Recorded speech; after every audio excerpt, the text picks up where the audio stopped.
Our next title is really gonna give you wood, and I'm not talking about lumber.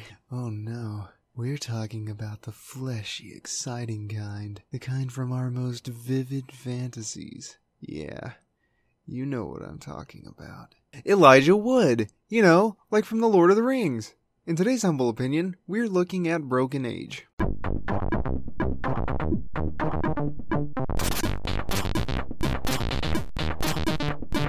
Broken Age is a remarkably imaginative point-and-click adventure game developed and published by Double Fine Productions, which is the same company that brought us Grim Fandango from the previous bundle, so if you enjoyed that, you will probably love Broken Age. Now, without going into anything about the actual game, there are two main things that come to people's minds when you talk about it. One is that it boasts a long list of famous individuals as its voice cast, namely Jack Black, Jennifer Hale, Pendleton Ward, Will Wheaton, and of course Elijah Wood. The second and much more interesting thing is the game's interwoven story arcs that set up a tremendously interesting overarching narrative full of twists and insights that I won't be able to give justice to in this review.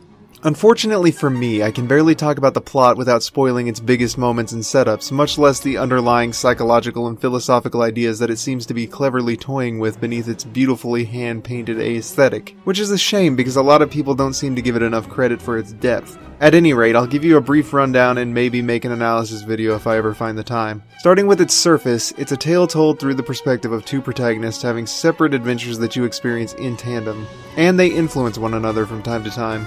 Shay is the young captain and seemingly sole inhabitant of a spaceship tasked with finding a safe haven for his dying people. Despite his yearn for excitement and adventure, his ship's motherly AI relentlessly goes through ludicrous lengths to ensure that Shay remains as safe as humanly possible. Vela, our other protagonist, is a girl from Sugar Bunting, a small village that prides itself in having the best bakers in the land. It also happens to be one of the few villages that hold the annual Maiden's Feast, which sounds nice, but it's actually the sacrifice of various villages' maidens to Mog Chothra to prevent it from destroying civilization, and Vela's one of those maidens. Now to get at something with a little more meat, the presentation of the story elements. Broken Age reads more like a dream than it does a traditional story. It drops you into a fantastic world with little to no explanation of anything or anyone and forces us as an audience to suspend our disbelief on practically everything within it in order to enjoy the game. This has a lot of pros, but also a few cons to consider. One good thing that comes from this is how imaginative the world is allowed to be. It's the perfect environment to explore more surreal and crazy ideas while simultaneously having them feel completely in place despite the lack of any sort of explanation, which opens the floodgates to probe ideas in indirect ways through a whimsical world rife with potential for symbolism and examination. Not to mention the fact that it can ensure the safety of its revelations from any sort of predictions. It's free to use a slew of narrative gymnastics and sleights of hand that make the story feel like the narrative equivalents of a magic show. It's also a great way for pushing the boundaries of the genre.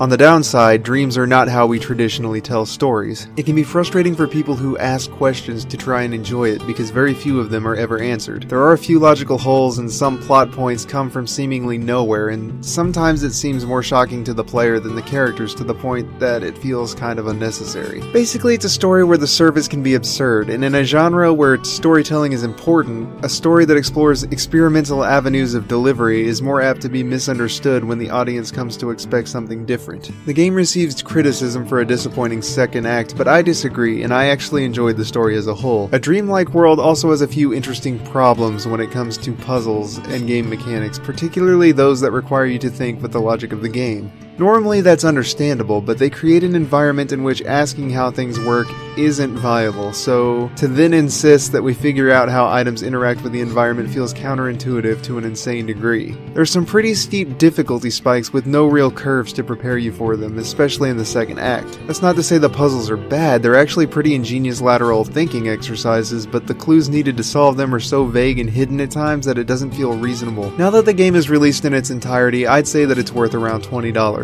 In the store you can find it for $24.99, which is slightly over my preference, but I wouldn't say that it makes it too expensive, just on the higher end of its value. It's definitely something I'd recommend for everyone, so for $6.24, it's a steal. The ingenuity of its delivery and the cleverness of its humor is somewhat soured by the clunkiness of its medium, and I have to give it a gameplay score of 7 out of 10. Value-wise, it's hard to place exactly.